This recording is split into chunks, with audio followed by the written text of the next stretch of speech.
Je ne le connais pas personnellement, mais de réputation. Et je sais que c'est un cavalier extrêmement talentueux. Il a glané de nombreux titres mondiaux et européens sur tous les circuits. Voilà, donc on ne peut pas l'ignorer. Oui, très très talentueux et très proche de ses chevaux. Il aime énormément ses chevaux. Nicolas Touzin. Un petit test rapide ce matin, pendant qu'il passait haut la main l'épreuve de dressage de concours complet international à Saumur. Et l'on se rendait tout de suite compte que dans le milieu, le cavalier angevin est aujourd'hui mondialement connu. Il faut dire que le jeune homme de 27 ans, déjà champion olympique par équipe en 2004, vient de s'imposer à Badminton, la Mecque du concours complet. Alors depuis 10 jours, les gens ne parlent plus que du mythique Nicolas Touzin. Réaction.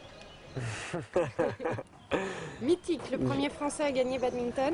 Oui, écoutez, je suis très très heureux de cette performance. Je m'y attendais pas vraiment que ça arrive si tôt et voilà, mais bon, tout s'est bien goupillé cette semaine de compétition et à l'arrivée, le résultat était parfait.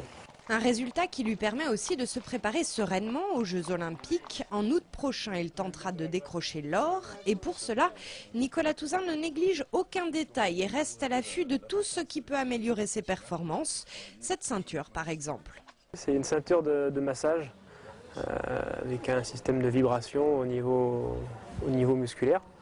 Donc voilà, c'est un essai. Je viens de le récupérer à l'instant. Donc il va me falloir un peu de temps pour me rendre compte des effets de cet appareil, mais je pense que c'est quelque chose de... c'est un plus pour le physique du cheval. Tu trembles mon pauvre, de partout. Est-ce que c'est la machine qui te fait trembler? Est-ce que c'est lui tout seul? C'est pas... Ça on sait pas. Tremble-t-il, lui sur qui reposent les plus grands espoirs de médailles françaises au JO de Pékin? Non, pas vraiment. Avec 2 chevaux, le fameux Galon de Sauvagère, mais aussi le prometteur Tatchou, il s'envolera fin juillet pour Hong Kong, lieu choisi pour les épreuves d'équitation. Et en attendant, il signe des autographes à ses fans italiennes. Meraviglioso, big, very big.